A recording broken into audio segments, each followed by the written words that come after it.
This happened back in the summer of 1999. I was driving a blue Chevy S10 truck, 96 model, I believe. I had just stopped at a local service station and filled up on gas, and bought a Mountain Dew. I had Faith No More's The Real Thing in the CD player on random, and when I started up the truck, "Surprise, you're dead," started playing, and I really didn't think anything of it.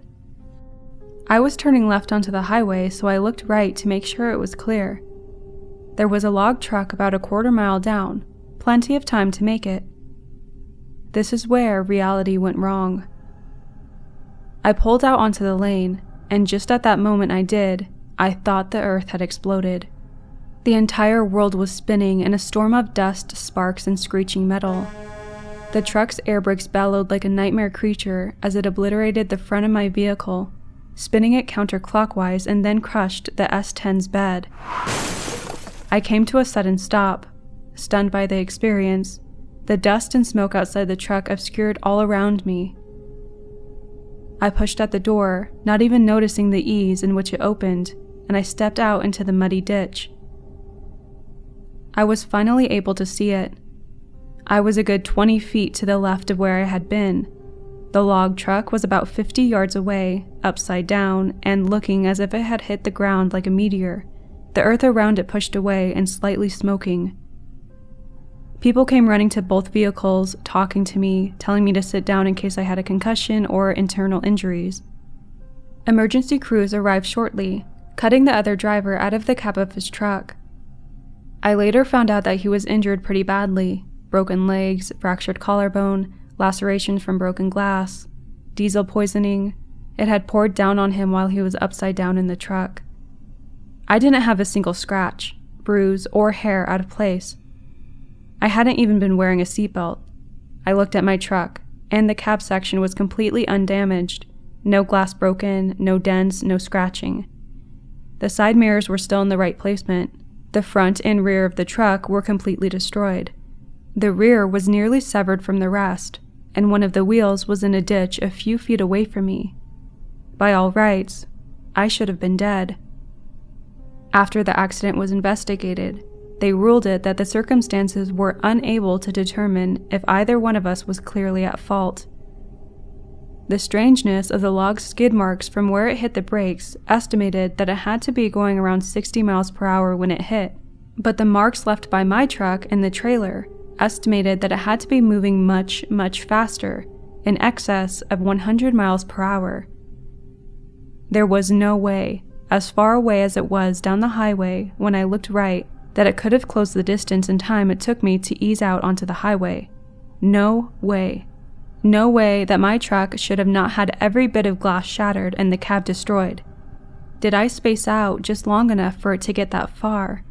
Did it slip through some rip of time? Was I supposed to actually live that day, or was my number being called? I'll never really know.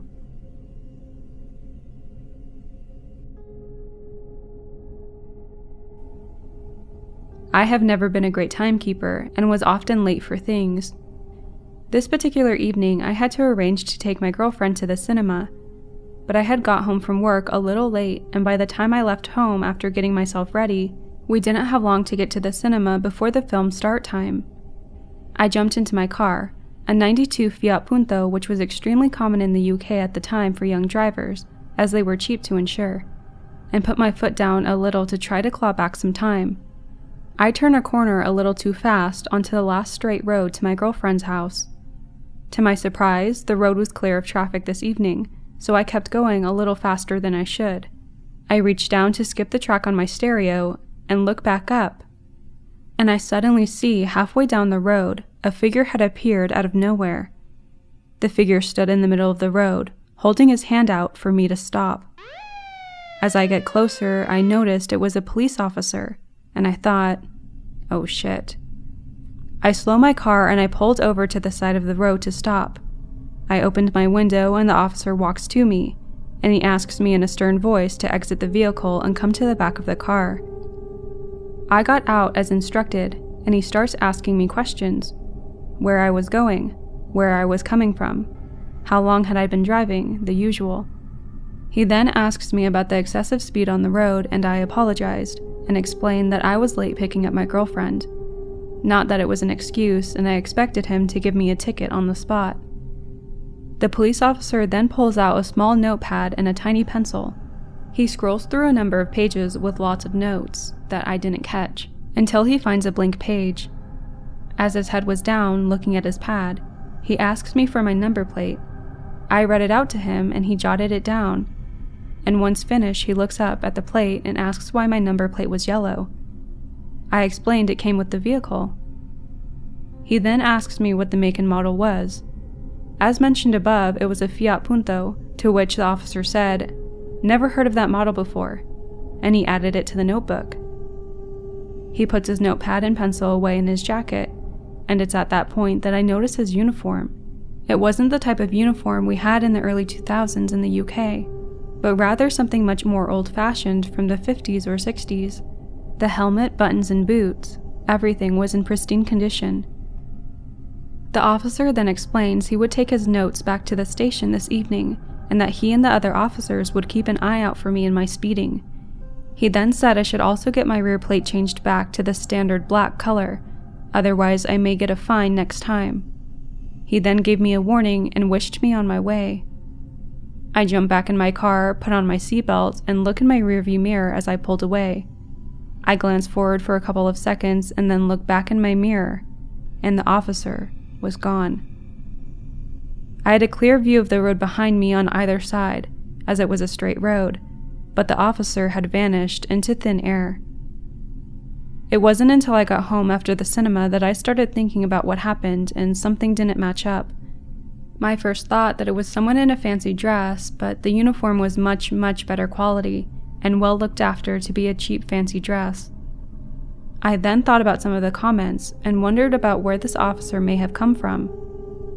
I did some research, and I came to these conclusions for these questions. Why was my rear number plate yellow, and why should I change it back to the black plate? In the UK, since 1973, all rear number plates need to be reflective yellow. Vehicles before this year were black. Had never heard of a Fiat Punto. As I mentioned, this was a very common car during the time in the UK. Any current police officer would have known this. My thought is due to the questions, his outfit, and vanishing act, that he may be from another time period and glitched into my reality. Or if he was a spirit of the dead police officer who doesn't realize he's dead and continues his beat. There is a slim chance that it's some police hobbyist who likes walking around late at night and stopping traffic, but that would be much more boring.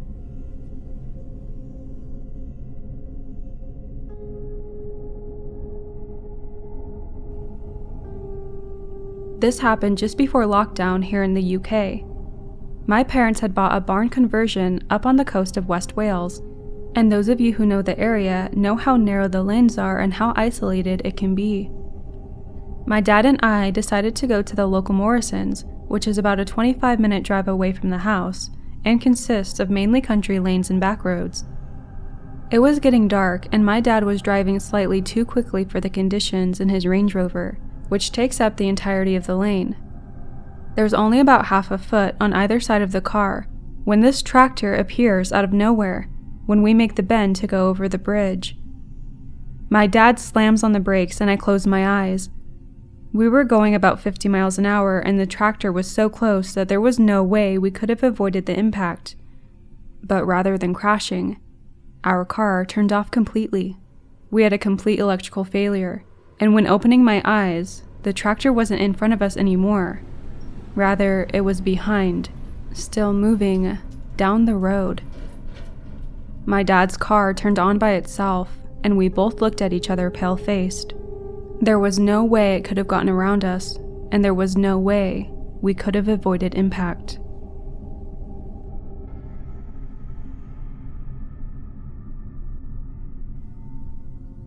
When my grandparents were very young, right after they got married, they went to Devon for their honeymoon, which was about 60 years ago. Now, they'd been to Devon many times in a similar spot, and they were reasonably familiar with the area. They decided to go on a stroll one afternoon down a forest track. After about half an hour or so, they stumbled upon a gorgeous old worldly tea room, and so they decided to go in for a little snack. My grandmother had a tea cake and my granddad a scone and a pot of tea between them both. They particularly enjoyed the tea and asked what brand it was so they could purchase it for themselves. What struck them the most about this quaint little tea room was how old-fashioned it was. Even the waitresses were wearing uniforms, which seemed a little out of date, but were still very smart, and everyone was busy working hard. They spoke again to their waitress, paid, and complimented how wonderful it was. After about a week, they decided to return because they had enjoyed it that much, and they were eager to get another cup of tea. So off they went down the path, and they took every single step exactly as they remembered to get to the tea room. When they finally reached where it should have been, which wasn't difficult to remember the route, they came to a dead end, no tea room, just a wall of row upon row of adult trees. They just couldn't understand it. It was impossible. They had followed the route perfectly, and yet there was no sign whatsoever of this tea room. Confused and dumbfounded, they wandered around the woods for a bit more, putting it down to their own silliness and getting lost. After a while, they crossed paths with an elderly woman who was walking her dog, and they stopped and asked her where they could find the little old-fashioned tea room. The woman looked confused and told them there was no such tea room in the forest, and that she had lived in the area her whole life, so she would know. My grandparents started to feel delusional, and they told the woman that they had actually been there a week ago and had gone in for a bite to eat and drink, so it was impossible. The woman seemed very confused and said they must be mistaken. The only tea room, which was in the woods, had been closed down many, many years ago, before my grandparents were even born, but she had been to it as a little girl. After pressing the woman a little harder and describing the tea room with as much detail as they could remember, even down to the tea brand, she was dumbfounded and agreed it sounded exactly like the tea room she remembered as a child. They parted ways and joked that it must have been a slip in time. My grandparents still tell the story with so much detail, it fascinates me. I think it's an amazing story and by far my favorite glitch tale. The funniest thing is, the tea brand still existed after all those years.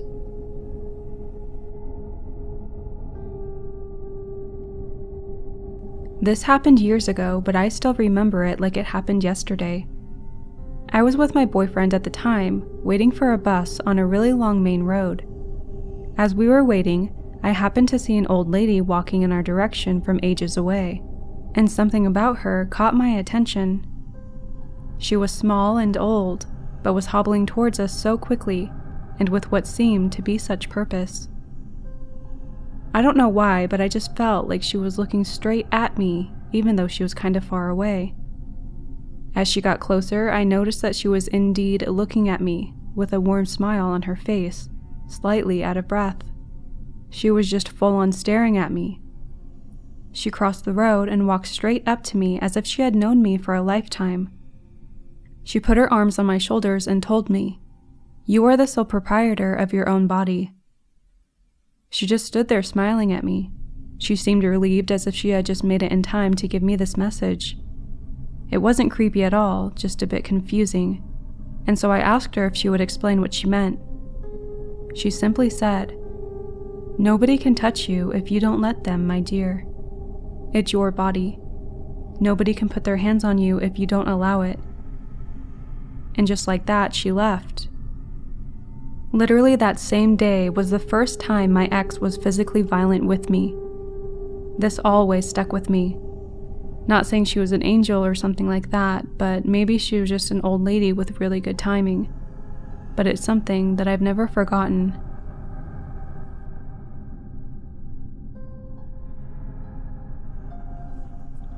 I worked in a different town from where I lived, about 60 miles away from my house to my job. I was the only maintenance employee at this 72-room hotel.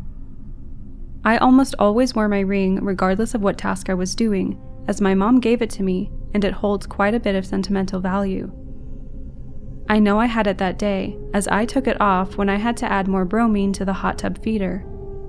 I was pulling weeds outside with my gloves on, and when I took my gloves off, my ring flew off with it. I was standing in the landscaping rocks and I heard it.